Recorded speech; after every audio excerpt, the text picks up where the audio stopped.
Hello. Once again, we are here with technical technical and tactical with Rick and Rick. I'm Rick Vasquez. He's Rick Vasquez. For the sake of this video, since we're in the same location for this one, I'll be Ricky. He'll be Rick. So, so that'll clarify because I'm technically not a junior.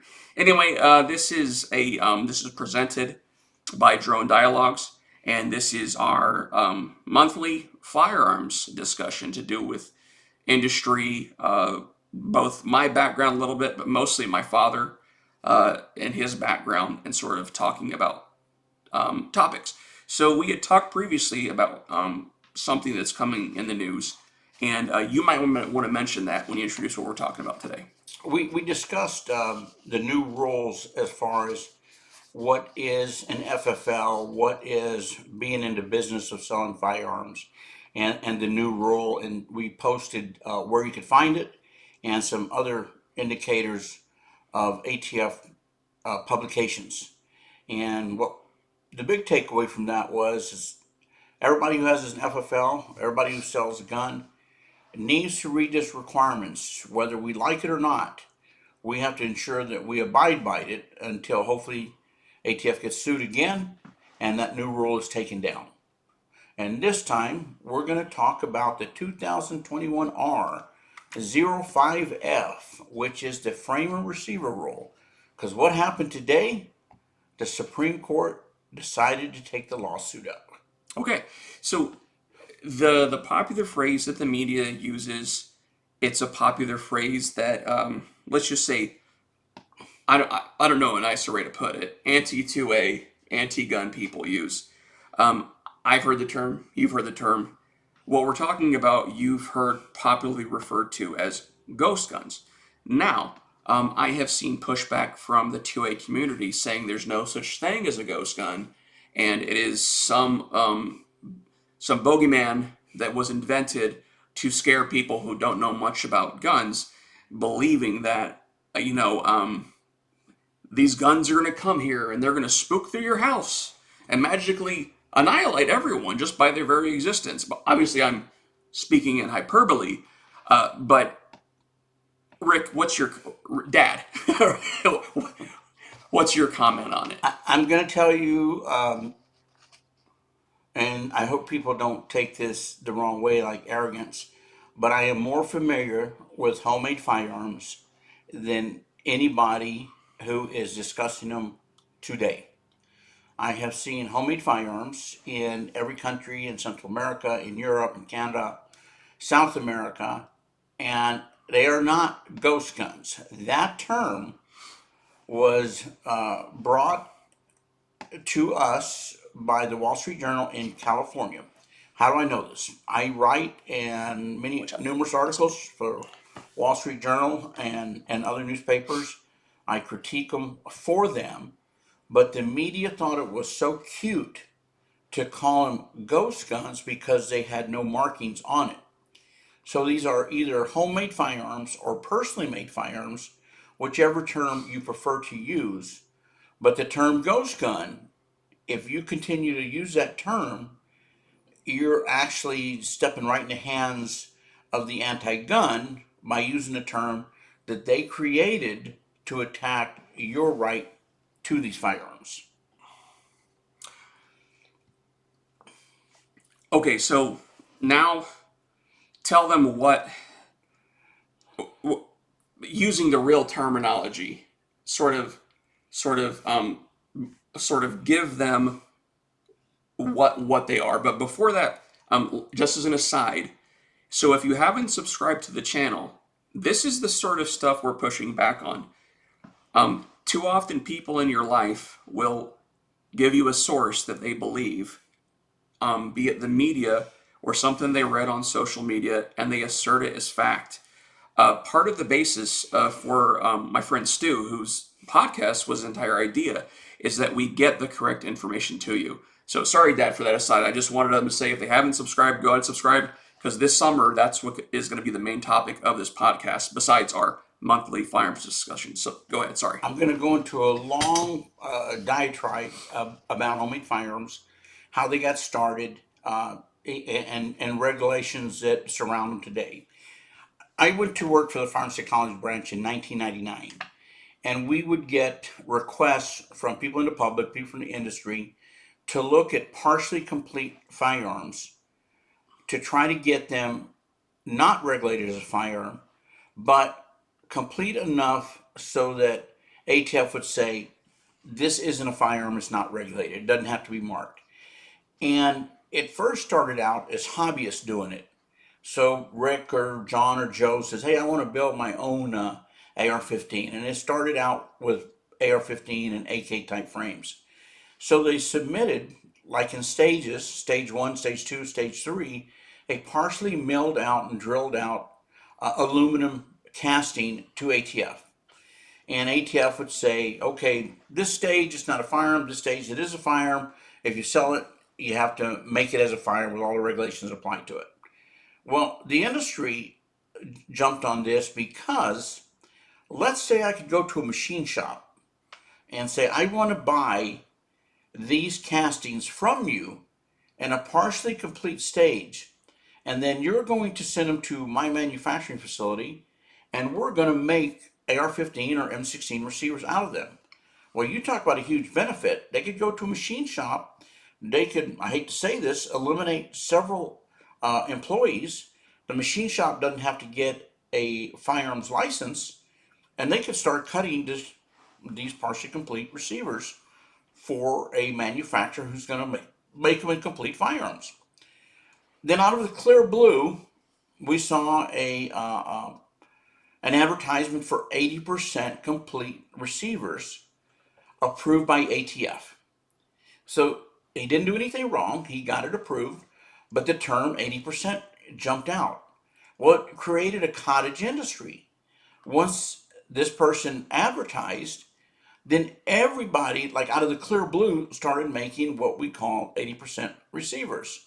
Now, for the federal regulations, either a firearm, not a ghost gun. It is just a partially complete receiver that has not reached a stage of manufacturing where it could be classified as a firearm. And there's nothing in the regulations or the law that says what's a firearm or what's not a firearm. So ATF had to come up with a kind of a bright line. So I'm going to go historically on this.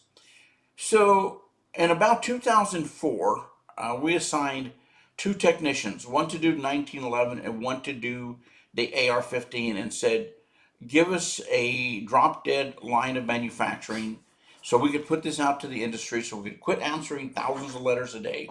So the AR-15 was written up, and that was kind of the standard, what we see 80% receiver being sold today. And then the 1911 was put up, and we had a standard. And there was no written guideline. It was just a standard that the Firearms Technology created. Well, lo and behold, believe it or not, criminals are dastardly guys. You can't help it. Dad, so you're no, well, I got to push back. So you're telling me when criminals commit crimes, they don't just go to academy and buy machine guns there? No. Okay, okay, just clarifying. So, News to me, I tell you. so little by little, we started seeing homemade firearms, unmarked, showing up in, of all places, believe it or not, Mexico, El Salvador, Guatemala, Colombia. You mean what the media would call a mostly peaceful narco-terrorist state? Yes. Okay. Remember, these are billionaires. They hire gunsmiths, they hire armors, they set up machine shops. I was involved in numerous occasions. I flew down several times to look at counterfeit firearms. One second, let me just adjust that. Sorry, guys. So, as I said, I was going to give you kind of a lengthy rendition of how this all came about. So these things are being professionally made. The agents are doing cases where CNC machinery are being bought in the United States and taken down into Mexico. We know they're only going to make toys for Christmas. We shouldn't think they're going to make firearms. And then parts kits start showing up down there. And this became a point where I traveled to numerous firearms manufacturers and took pictures of their firearms to compare to the firearms being made, because these guys have money, and they started counterfeiting markings. So And the only reason we could figure out, we never got a reason of why they did it. Let's say I'm selling, the Jalisco cartel 100 guns, and I tell them they're made by Colt, or I tell them they're made by Rick. Which one do you think is going to get me the most money? The ones made by Colt. So then we started seeing Bushmasters. And I'm going to tell you a funny story because I'm gone now and everything. We looked at some very, very well made Bushmasters, professionally made an industry, and they all used the serial number range of the range that they bought the real Bushmasters from Bushmaster. So all of these, so we contacted Bushmaster because we knew something was wrong, and what had happened is they had used the wrong logo. They didn't use the regular Bushmaster logo. They used the I think it's the BM58 is called, the 50 caliber, but it was a beautiful logo, and it just kind of went by me. So we sent, and Bushmaster engineers looked at it, and they critiqued it by points, and they even said, "Man, this is a phenomenal manufacturer." So I'm not saying somebody overseas, some foreign country, took the technology we had sold them and reproduced it, but it definitely looked that way. And when they utilized the same numbers that they had purchased professionally. So this thing turned into a worldwide market. And everybody started building their own guns. In the United States, parts kits are not regulated. So it has become, and then, of course, they got picked up. I think it was the Garlic Festival shooting in California. I'm almost positive. So Which one's that? there was a shooting called the Garlic Festival because they had an annual Garlic Festival, and some guy went through shooting people. It almost looked like a county fair sort of environment. Okay, I Exactly. remember that one. Yeah. Yeah, yeah, yeah. And I believe that's the one that he used. And then there was one used on the interstate out there, homemade firearms. Okay. So because it was used in California, it came up with ghost gun. And when I go talk to law enforcement or Senate or Congress and say, "Oh, we got to stop these ghost guns," or "Hey, these are homemade firearms," which one has more fear? Yeah, it's literally like you're saying we got to stop the boogeyman. Yeah. That's exactly right. So now we get to the point where we're under an administration that's trying to find any way to curtail guns, homemade guns. And so they came up with the new rule on what actually is a firearm and what is not a firearm. Now, I will tell you this, when ATF was sued by the Gifford Group for not stopping homemade firearms, if you take your time and pull up the rebuttal from ATF, ATF is using the same exact rebuttal against Gifford Group that we used against ATF, because it says the law does not discern what's a homemade firearm, what's not a Hmm. homemade firearm. So they said these Parskis guns were not regulated. ATF counsel used that in writing, and I use it in my declaration on these lawsuits. So the new rule came out, and what the new rule did, and this is the Or if you problem, want to look at there, because it's right behind it. the Yeah. new rule came out and did not use the Administration Procedure Act, which is a step that the government has to do to change regulations, and they didn't go to Congress to change the law. So this so-called non-firearm piece of material, plastic, metal, that every manufacturer had a letter approving it to be made as a non-firearm, overnight became a firearm if it was in possession of a parts kits. So if you could throw this PDF up Okay. real quick. Just give me just a moment, guys. Because now I have to adjust it here. Yeah. All right. So I'm gonna shrink our screen, move us over here, and then I gotta readjust this one. Hold on 1 second. Let me adjust this for the folks watching at home, because all right, come on. That's exactly what I need. All right. That way, let me move this over. I'll shrink us. All right. And I need to move it over. I'm gonna use the photos for now. Let me move it a little over this way. There we go. All right. All right. So So as I tell everybody, don't listen all the talking heads. Don't listen to me. pull down what is written and read it and understand it. So these are Q&As, a help with the new rule to understand it. So an 80% receiver, an 80% firearm, still is not a firearm today. It is still not. It's the kit, the buy, bill, shoot kit. If you see it in the top right hand, Circling right now with yep. So else if you you can't see could it. you could replace that with an AR-15 and a set of AR-15 parts, and it would have the same connotations. So that kit of an incomplete firearm, and I'll just say yesterday, was not a firearm, and today it is a firearm.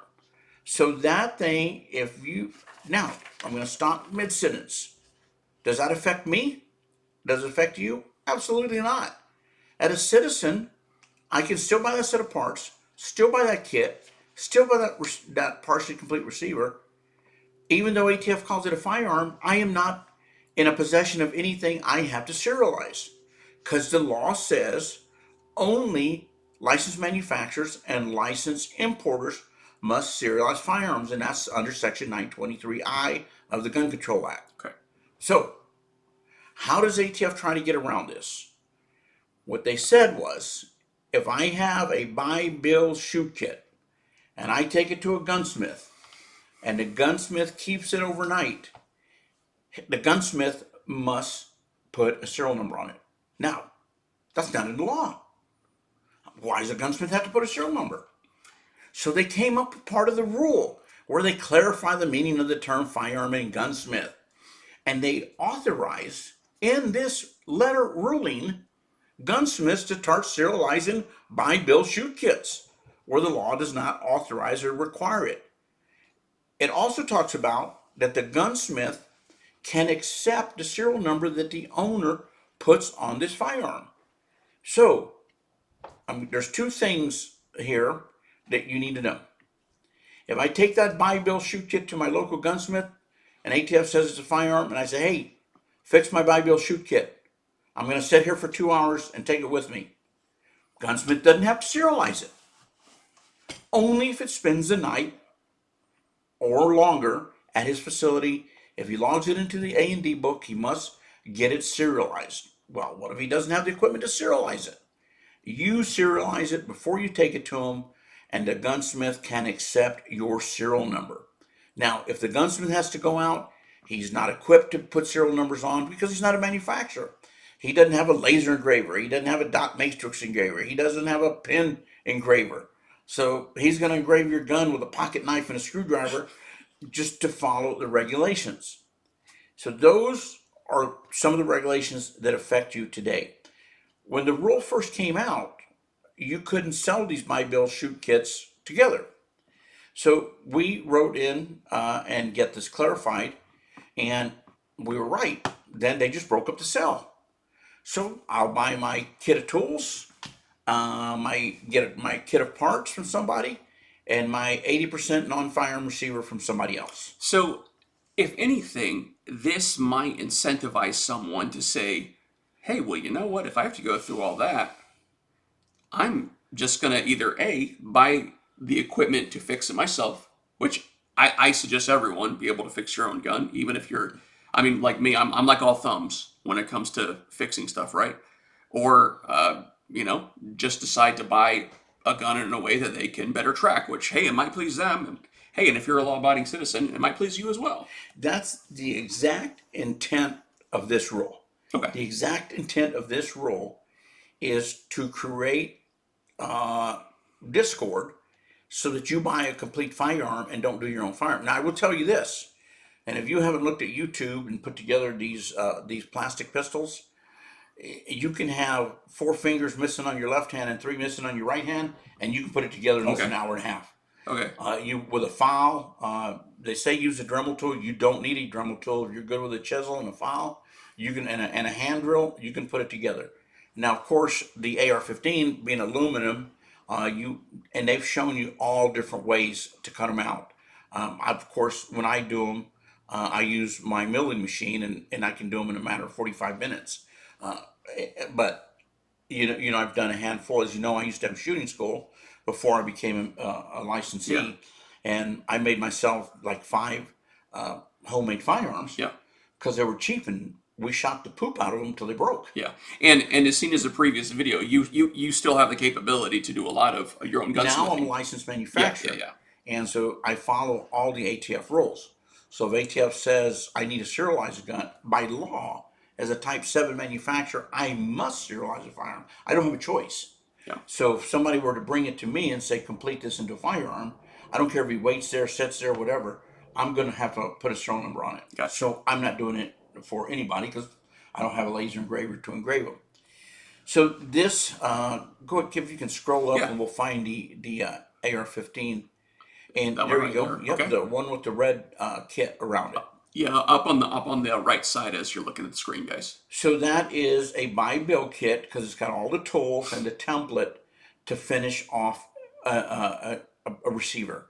So what you do is you clamp it in there, put it inside your drill press. If you can do it with a drill press, a person could do it with a Dremel tool, but it looks pretty bad Okay. when you do it with the Dremel tool. Yeah. And you're not going to be selling too many of these to your illegal counterparts. Everybody who wants their ghost gun for Halloween. Do I get a Snickers bar if I bring a ghost gun and say trick or treat? So these windows of features, we put in a serious declaration when the rule came out. And one of the responses I put on that said sooner or later, the knowledge I have in my head and the tools and a piece of metal, and the government's going to try to charge me possession of a firearm. Yeah.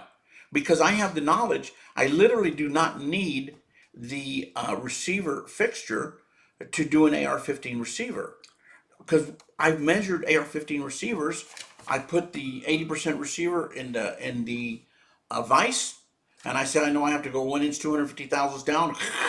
On this part, I have to go so many thousandths down, and then these holes are this big, and I drill through them. So I don't need a fixture, and most machinists have their own fixture that they made already. Gotcha. So this would be a buy bill kit on the AR-15 side. So I'm just going to ask some sort of questions for just thinking about the viewer and maybe pre-answering if anyone wants to ask any questions in the comments. So we see up here, we see this is not a frame, this is not a receiver, this is a receiver if sold or prohibited. Someone who is not legally allowed to possess firearms, at what stage does it become a violation? Okay, if you see the one that says this is not a receiver, Okay. basically an 80%. If you have an 80% all by yourself, that is not considered a firearm. Okay. So a prohibited person could possess one. I never recommend that. I'm just telling you what the regulations. You don't want to give them. Okay, yeah, that's. I'm just telling you yeah, what the you don't want to give regulations- them fuel if they come to. Correct. Whoever Now- comes look at your house. Well, actually, I just told you wrong. Because it doesn't. A prohibited person, the regulations doesn't say can't own a firearm. He says he can't own a firearm that has moved in interstate commerce. Okay. So Rick, the ghost gun builder convicted felon, is sitting in his garage, and he makes all the way to the very end. I took an 80% non-firearm, and since it was a non-firearm, it doesn't matter if it came from Cuba, Okay. because the interstate nexus does not apply. And I made the very last one. Could they get me for possession of a firearm? No, because it has read 922G, Title 18, Section 922G, and it'll tell you what the prohibitions are, and it says a firearm that's moved in interstate commerce. Now, But we would still recommend against it. I believe me. Yeah. You don't, if you are prohibited, I feel bad for you. I don't know what your prohibition is, but do not start making firearms. Sooner or later, for one thing, you're going to have to go shoot it, and ammunition is the same thing. And here's the difference in ammunition. Ammunition, cartridge cases, powders, propellants, and primers are all regulated under 922G. There's 3 gunpowder manufacturers in the United States. And if you live in a state where nobody makes gunpowder, they say, where'd the gunpowder come from? Well, I made it myself. Look, they can look it under a microscope and tell it's real. Yeah. Where'd you get your primer from? Oh, I made it myself. Another wrong answer. So that's where they're going to get a prohibited person. And believe me, if you get into making firearms, you're going to end up in trouble. So please do not take this as me or anybody telling you. And there's a lot of talking heads will say this on TV. Well, hey, it didn't move through interstate commerce, so you're not going to get any trouble. Don't even attempt to do it, No. please. Okay, go to the next page. Okay. So these are definitions, and this is how ATF changed the definition of a firearm and added privately made firearm in here. And I'm not going to go through these definitions. What was important was talking about what is a homemade firearm or personally made firearm, and what you could do and what you could not do. I definitely advise you to download something like this. You can I every time a new rule comes out, I'm going to find out what it means. For one thing, it's my job.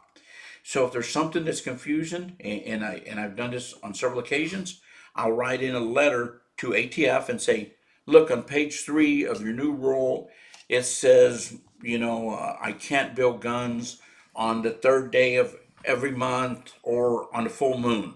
What does that actually mean? And so then I get a clarification back because this is my job.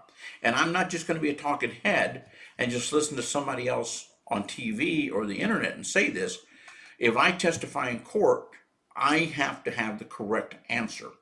And I'm so far so good. I beat the government on a handful of occasions when they didn't have the right information and I did have the right information, or they weren't able to get it across properly. Can I inject something in there? Absolutely. So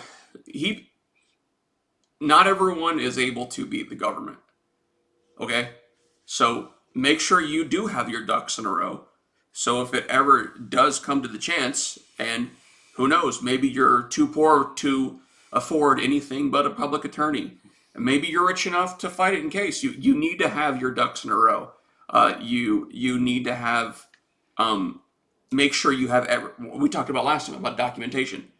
Anything you do, document it for yourself, for your own protection. Don't try to, hide evidence. And after, and once you get to that part, maybe mention something about, you had mentioned that the Supreme Court recently has mentioned that they're going to start considering this. Oh yeah, today they made the announcement Yeah. today. They're taking this under review. So either the Supreme Court is not going to listen. It's the I think it's the is this the Cargill case? I don't think this is no, not the Cargill. I can't remember the name of the case. Are we looking up real quick? Sure, we can. Yeah, go ahead. I'll look it up. Wait, then you talk. Tell them. But they did a really good job. The Policy Coalition, Gun Owners of America. I do a lot of work for the Gun Owners of America. They send technical work to me, and I do a lot of work for them where I very seldom ever bill them because they get paid by donations. Sometimes it's good, sometimes it's not so good. When I testified in the arm brace case in Ohio, I was going to do it for free because he had a public defender.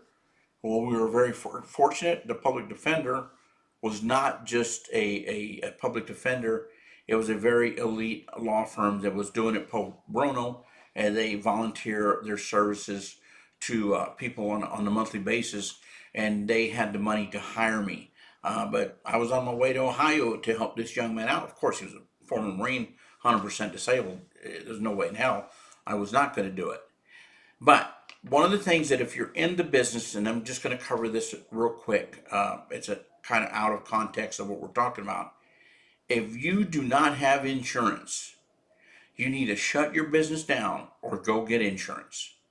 Because I am telling you right now, I testify on behalf of gun shops where people have had negligent discharges, where guns have blown up, and the gun dealer is going to be sued absolutely 100%, period. Wrote a declaration where a young guy rented a gun, killed himself on the range in less than 5 minutes. From the time he walked into that gun shop, he was dead on the floor. Fortunately, they had insurance, but they didn't follow their own rules, so they had to settle. So that's just kind of a side because Rick talked about make it. But the most important thing to get out of all of this, somebody is telling you something online on the internet, and they're not telling you the whole story. They never are. Especially when it comes to being anti 2A. Yes, Yeah. I. Just one quick interruption, Dad. Boy, Is it O'Connell? O'Connell, U.S. District Judge Reed O'Connell struck down the rule last year. I don't. no, Connell's a judge. Yeah, for whatever reason, it doesn't say the litigant. So I'm gonna actually go to the Supreme Court Yeah, website. But continue, please. yes, it's coming to take. What was I saying? Uh, about making sure you don't insurance and shooting yourself in And the get your foot. insurance. But anyway, these people, and everybody has to have a job, are trying to get interest. So they give you little teasers. But if you download, for example, it says final rule fact sheet. I just went to ATF's website and said, you know, typed in final rule frames and receivers. And I've had this on my computer. So I save everything and I read everything and I digest it.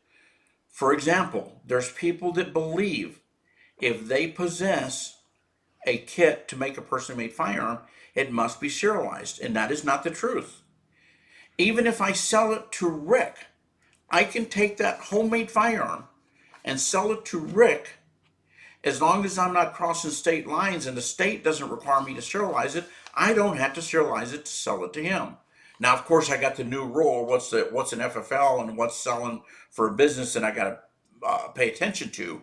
But I'm selling my own personal firearm to an individual who purchases it, and I'm not making these firearms for sale or pecuniary gain. I'm just making them, and this is one that I didn't like, and I decided to make another one. So I sold it to him. And I will tell you this also, every time I sell a personal gun, I get information. When I sell a gun, I give them my information because I don't want to get jacked up that somebody actually stole this gun 5 years later and I'm in possession of a stolen firearm. I cannot find the name of the case. Well, that's fine. Yeah, I went to the Supreme Court. They just say who they're It'll be all over YouTube hearing today. There'll be oral arguments. 500 people talking about it.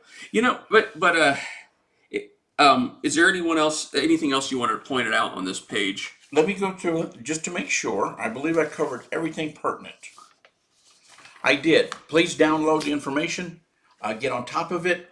There's several documents. There's a complete PowerPoint that gives you information. It's if I can understand it, it's made for the illiterate person. So get these documents, read them, and study up on them. Okay, now we're going to talk a little bit on the tactical side, but this is tactics in, and I'll get into more details about this one day, but I am the tactical expert of both doing the wrong thing in online conversations and the right thing. And in the past few years, I've noticed that I strive more and more to treat strangers with kindness online. They can curse at me, they can fume at me. You will not find a record of me online, so with the current X account I have, ever cursing. Because you try to give people that disrespect. You never know who you're talking to. That's the other thing. There are people who hide behind fake stuff. And I think this is, we talked about this. It used to be like someone comes at you, it's, hey, meet me here. Hey, let's throw down. I've been guilty of it. My dad's been guilty of it. And, but what we've noticed is we waste so much energy, like, by most people's definition. I have some expertise in this field. By anyone, unless they're a liar's definition, my dad is considered an expert in this field. Otherwise, I wouldn't be giving him a platform. I would be like, Dad, go walk out to the woods and leave it to the young folks. But that's not the truth of the matter, right? I know enough personally about my dad's history, and I've talked to people on YouTube. Well, I never heard of him. It's like, yeah, because you're a guy who has a YouTube channel where you're blasting stuff, which is fine. That's great. I have no issue with those people. Don't give time to experts. I joked with my dad recently, and I won't even say this person's name, but most people on gun Twitter are going to know what I'm talking about. It's a certain loud, vocal person who may or may not have been at a school when it was fired upon by a lunatic, which we condemn. You go shoot up a school, you know, best of luck in the afterlife. You're human garbage, right? But this person wants to be famous. They want to have a platform. Even their daddy is a federal agent. And you look online, and I see guys I follow, and I'll call you out because I think you're good people. Basically, you're like, well, why don't you try and come and take them, and post guns. Oh yeah, hey everyone, post your firearms that you own on X on Twitter. Well, that's kind of funny because even whenever I was a federal worker, I posted a gun one time on my Instagram, and whenever I was later questioned by other federal people about this, they had a picture of my gun. And when I posted it, I was, employed. So, Dad, whenever you run into these interactions, give your take on it. Well, for one thing, anybody can check out my bona fides. You can just type in Rick Vasquez presents to Senate floor on Ghost Guns, personally made firearms, frame a receiver rule, or Rick Vasquez court cases, and my bona fides are easy to check. Uh, so I don't get into fights on the internet. I do say be cautious of who you listen to. I do say read the information yourself. Majority of the time, a lot of these blog spots or videos are short enough to get your attention. So they're reading two sentences out of one paragraph when it's a 24-page document. Read the entire document yourself. We need to educate all gun owners so that all of us are better prepared if something happens with taking away rights. So don't get into a shouting match. Don't get into a, I know more than him type deal, uh, because it just turns into, a nothing burger. Yeah. Now, oh gosh, you had just said something I wanted to. Read the entire document, 24 pages. Oh yeah, yeah, oh yeah. It's rage bait. It is rage bait. They like the engagement. There are Twitter accounts out there who, X Twitter, what do you want to call it? Elon's little joy toy, who they will post something because they have a blue check and they know that they are getting clicks. Say for example, we had heard that, oh, if you're a disabled vet, there's going to be an extra stimulus thing. My dad saw it online. I said, I haven't heard that. So I look it online. Sure enough, it is clickbait YouTube channels trying to get some vets who are out there suffering, believing that they're about to get a $3,600 check. I mean, as someone who's going to post this on YouTube, I shouldn't tell you don't trust YouTube as a source, but we're actually posting government documents. And once I post this, I will put a link to the AFTF website definition of frame and receiver on there. And the link to when I spoke on the Senate floor on behalf of Senator Cruz and Senator Lee. Yeah. Because that's the reason I do this is I'm I'm from the old generation and I follow rules. Me, not so much. Whether I hate them or not, I do now. I'm going to follow the rules. But I'm also going to fight them in the correct channel to try to change the rules. Yeah. So when I get a call from the GOA or when I get a call from the FRAC or somebody, of course I'm going to jump in. Tell them what the FRAC is. 'Cause I don't know if everyone knows that. I cannot even remember what it stands for. Federal. It's the group that's racist. no. It's the group that's fighting the SB Tactical lawsuit for the arm braces. Okay. Okay. So of course I'm going to jump in and help, but we do everything the right way. We don't because one thing people don't even talk about, public sentiment is strong. And if you agree with the public and you get enough people attacking you, we know that our congressmen and senators will bend over backwards for a vote. And then they won't support you in certain things. But I think I covered everything I wanted to cover today, Rick. So even as someone who has testified to Congress, you were always polite. Even when you got pushback, you just kill them with kindness, right? Absolutely. Like I said, my generation is a little bit we were force fed yes sir, no sir. When I Yeah, go into a place, I don't care of your age. Thank you, young man. Thank you, sir. yeah, Just, and I'm not trying to tell you to kiss up, but people will listen to you more if you're speaking properly, and then instead of your frothing at the mouth. Uh, yeah. as we all know, We've all done it. we've Yeah, all done it before. yeah. I'm gonna give what I think should be a good textbook interaction with an anti-gun person. Then this, I'm not joking, right? So, like, as some people know who follow me in X, I now am Rico Padre, the Chancellor of Gun X. I've elected myself. I have no firearms, so I figure it's not an emotional argument for me. Um, and I had this. Let's see if I can find it. I had this woman reply. She says, glad to hear you are no longer a gun owner. And I said, why? And she says, because better to live a life in a place where guns are not needed. I wouldn't disagree with that. I needed them when I ran a ranch in Texas to shoot coyotes, chewing ears off my cattle, and a few 8 foot long rattlesnakes. Buying them to shoot people is a bad idea, though. Handguns are the worst, especially around kids. Okay, I don't agree with everyone, but a lot of guys would reply, like, I don't know, give an example, like, shut the H up, you stupid, you know what. We don't need that. I said, fair explanation for your personal reasons. And I'll add, I was raised by a gunsmith, and he always taught me they were tools. Guns are a machine, a Absolutely. simple machine. Too many fetishize.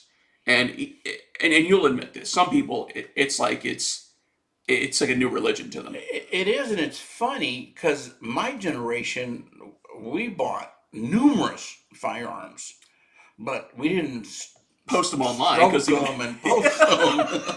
you oh, know, look at me! All my kids are taking pictures on Christmas. No offense to Lauren Boebert. you, you know, but we bought firearms because it was like collecting something. Yeah, It was, in reality, so many of the firearms I bought were for future sales because I knew they would go up in value. But yeah, because you can respectfully disagree with someone, and you can absolutely you can absolutely kill them with kindness. I mean, and or you can joke like something I always say when people go into what is it, moms demand action. I say, Moms Demand Action. I rented that at the Manassas Video Club in 1999. And if you want to Google Manassas Video Club, let's just say it's not a regular video club. Students demand action. Oh, I rented that one after I rented Moms Demand Action. but if anybody who listens to this have a question, I do this for a living. This is my job. I'm a consultant to the firearms industry. In But if you have a question that you want to send in and I see it, I would definitely respond. And this is even if they are someone from Students or Moms Demand Action, someone who's anti-firearm, right? Absolutely. So, But one thing I will tell you this, and I always give this caveat, I'm not an attorney. I'm a technical expert and an expert on ATF firearms compliance. I will tell you this, I've never given a bad opinion, uh, knock on wood, but I've never given a bad opinion. But the bottom line is I am not an attorney. yeah. And I've been in a position where I have needed attorneys. So anyway, this has been technical and tactical, technical and tactical. I'll get it right one day with Rick and Rick, presented by the Drone Dialogues. Thank you for watching, In and Flower Mound, Texas. in Flower Mound, Texas, because he's on vacation. Please don't come shoot me. I have no guns to defend myself. So, I mean, if you get mad because I mentioned, little skinny weirdos and moms demand action. Anyway, thanks for listening, guys. And if we said anything that offended you, I apologize. You're sensitive. Have a good one.